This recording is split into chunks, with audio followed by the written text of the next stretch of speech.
Assalamu alaikum. Now let us start chapter number 2, that is chapter number 2 is about vectors and equilibrium. Now let us start topic number 2.1 vectors and scalars. तो अब हम देखते हैं vectors and scalars के बारे में। तो इस दोनों का पहले डिफरेंस हमें पता होना चाहिए, तो हम इंट्रोडक्शन में इन दोनों का डिफरेंस ही देखेंगे। तो सबसे पहले वेक्टर्स को देखते हैं कि वेक्टर कौन सी क्वांटिटीज़ होती हैं और क्या होता है वेक्टर्स।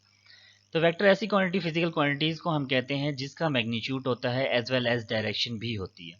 ठीक है, तो यहाँ पे डेफिनेशन में आप क्लियर देख सकते हैं कि magnitude with respect to direction, तो आपके पास क्या होगा, ये ऐसी फिजिकल क्वांटिटीज़ को हम वेक्टर्स कहते हैं। तो इसकी एग्जांपल्स आप देख सकते हैं। डिस्प्लेसमेंट, अगर कोई भी बॉडी, मैं एग्जांपल लेता हूँ, अगर कोई भी बॉडी ए पॉइंट से कोई भी डिस्टेंस कवर करता है जिगजैग, ठीक है, तो आप इसमें देख सकते हैं, इसमें कोई हम डायरेक्शन नहीं बताते कि डिस्टेंस में कितनी डायरेक्शन है, ये टोटल डिस्टेंस हम जितना कवर होता है हम उसका डिस्कस करते हैं, तो वो एक वेक्टर क्वांटिटी नहीं होती।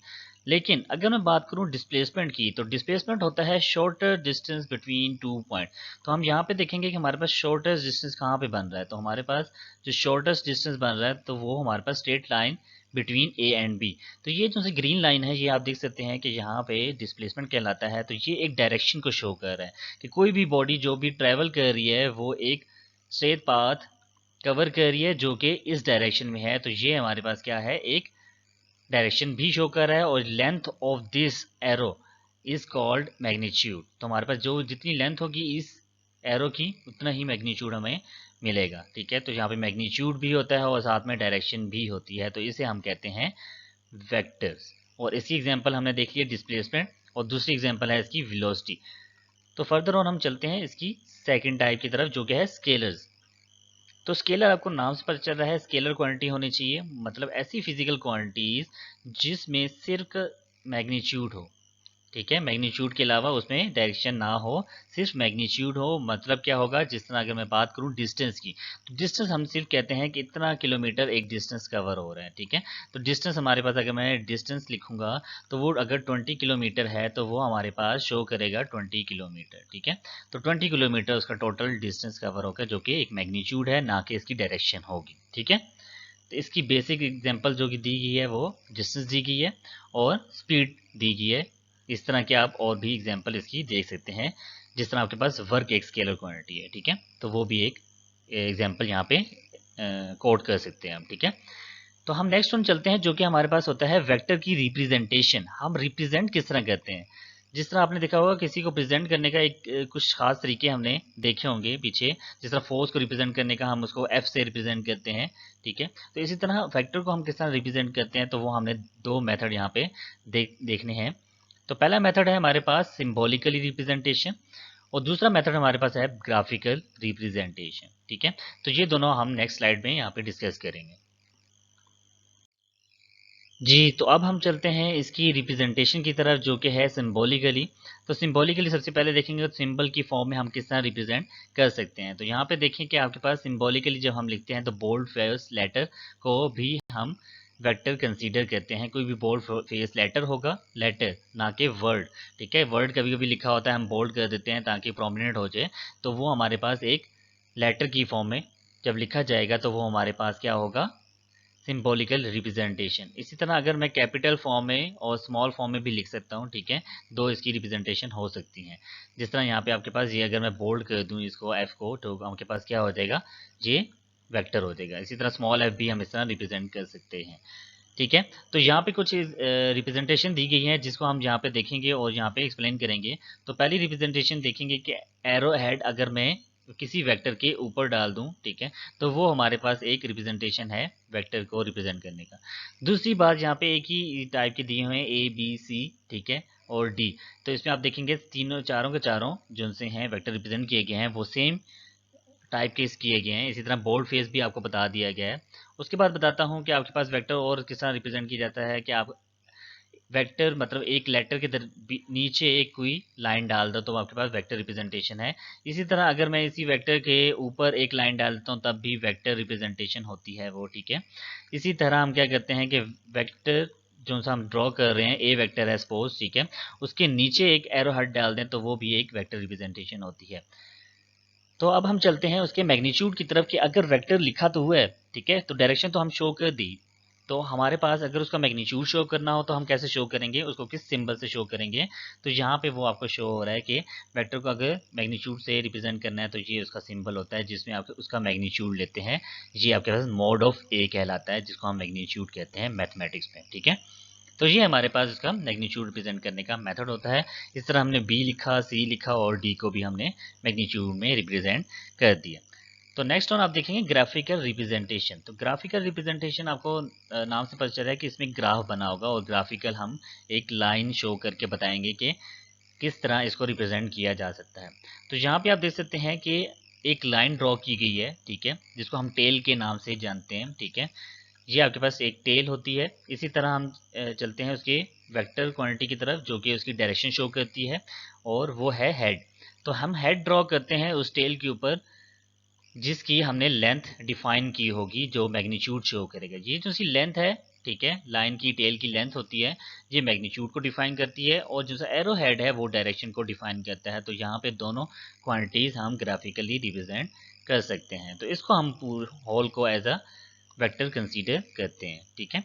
तो यहाँ पे एक नोट लिखा हुआ है बॉक्स में, तो ये आपके लिए फ़ायदेमंद है, जिसमें लिखा हुआ है the ability to use vectors in application usually requires us to place them on a coordinate plane. तो हमें क्या करना चाहिए, उसे कोऑर्डिनेट प्लेन में रिप्रेजेंट करना चाहिए। जिस तरह हमने एक वेक्टर को रिप्रेजेंट करना है तो वहाँ पे हम एक कोऑर्डिनेट प्लेन बनाते हैं जिसमें वाई एक्सिस होता है और एक्स एक्सिस होता है। तो उसमें हम जब इसको रिप्रेजेंट करते हैं तो वो कोऑर्डिनेट प्लेन कहलाता है, ठीक है।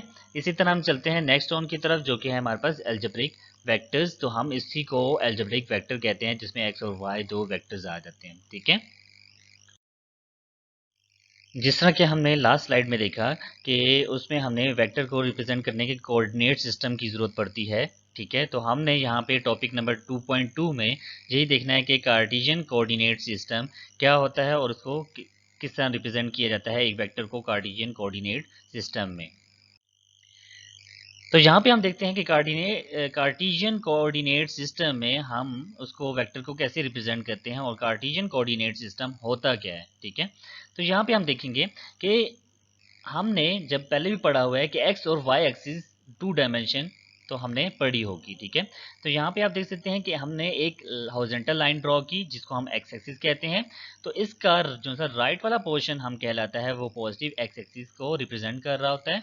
इसी तरह जो लेफ्ट वाला पोर्शन होता है वो नेगेटिव एक्स एक्सिस को रिप्रेजेंट कर रहा होता है। इसी तरह हम उसी लाइन के ऊपर जहाँ पे मिड पॉइंट बनेगा उसको हम एक वर्टिकल लाइन ड्रॉ करेंगे और वो वर्टिकल लाइन उसको कट करेगी जो हॉरिजॉन्टल लाइन है, ठीक है।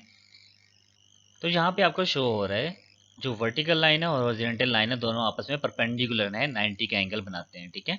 तो ऊपर वाला जो सा पोर्शन होगा upper portion of vertical line वो आपके पास वाई एक्सिस होगा। इसी तरह डाउनवर्ड पोर्शन जो सा होगा लोअर पोर्शन होगा ऑफ वर्टिकल लाइन वो आपके पास क्या होगा, वाई नेगेटिव होगा, ठीक है। तो इसी तरह मैं बताता चलूँ कि आपके पास यहाँ पे 90 का एंगल बनता है दोनों लाइंस के दरमियान में, ठीक है। तो म्यूचुअली परपेंडिकुलर होते हैं।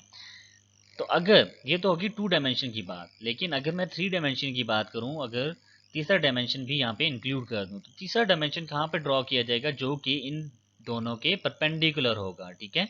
यहाँ पे शो करना तो मुश्किल होगा 3D डायग्राम, लेकिन यहाँ पे अगर मैं ड्रॉ करूँ थर्ड एक्सिस तो वो इस डायरेक्शन में आपके पास जी कहलाएगा, ठीक है।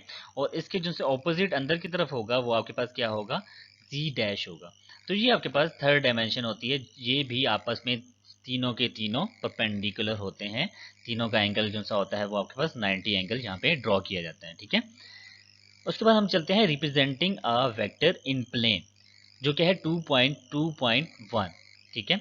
तो ये हमारे पास सब हेडिंग है 2.2 टॉपिक की। तो यहाँ पे हम देखते हैं कि वेक्टर को किस तरह हम एक प्लेन में रिप्रेजेंट कर सकते हैं, उसकी एग्जांपल के थ्रू हम इसको एक्सप्लेन करते हैं। तो अगर सपोज यहाँ पे हमने देखा था कि हमने दो लाइंस ड्रॉ करनी होती हैं जो कि म्यूचुअली परपेंडिकुलर होती हैं यहाँ पे, ठीक है। दोनों लाइंस आपस में म्यूचुअली परपेंडिकुलर होती हैं जो कि यहाँ पे शो की जा रही है। उसके बाद हम एग्जाम्पल लेते हैं कि a force 50 Newton making an angle 30 degree, ठीक है, विद एक्स एक्सिस। तो ये चीज़ नोट करने की है कि इस एक्सिस से बना रहा है एंगल, तो वो हमने नोट करना होता है, ठीक है। तो एक्स एक्सिस से जब एंगल बना रहा है तो अगर हमें यहाँ पे बनाया दिया गया एंगल वो 30 एंगल है, ठीक है। तो ये हमारे पास 30 एंगल यहाँ पे गिवन है, ठीक है। उसके बाद हम चलते हैं, now suppose that 5 centimetre is equal to 50 newton. तो वेक्टर को रिप्रेजेंट करने के लिए हमने क्या किया, उसकी स्केलिंग कर ली कि अगर मैं 1 सेंटीमीटर, जो कि यहाँ पे लिखा हुआ है 1 सेंटीमीटर 10 न्यूटन के बराबर करता हूँ, तो जो 5 सेंटीमीटर होगा वो 50 न्यूटन के बराबर होगा, ठीक है। तो इसी तरह हम चलते हैं कि इसको जब रिप्रेजेंट करना होता है ग्राफिकल में तो इसको सेंटीमीटर में करना होता है, ठीक है। तो यहाँ पे आप देखेंगे कि हमारे पास 5 सेंटीमीटर जो कि 50 को रिप्रेजेंट कर रहा है, तो हमने 5 सेंटीमीटर की एक टेल ड्रॉ की, उसके ऊपर एक एरो हेड डाल दिया। तो टेल ड्रॉ करने का मकसद क्या हुआ कि हमारे पास उसकी लेंथ शो हो रही है कि 5 सेंटीमीटर उसकी लेंथ है बाय स्केलिंग मेथड। इसी तरह हम चलते हैं, डिग्री जो सा हमने 30 एंगल बताया गया है वो हम प्रोटेक्टर या डी की मदद से हम इसको ड्रॉ कर सकते हैं, जो कि हमें बताता है कि डायरेक्शन क्या है इस वेक्टर की।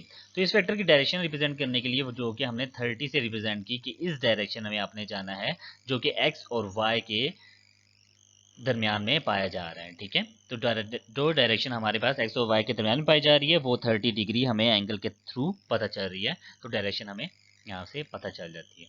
तो ये था हमारे पास representation of a vector in plane.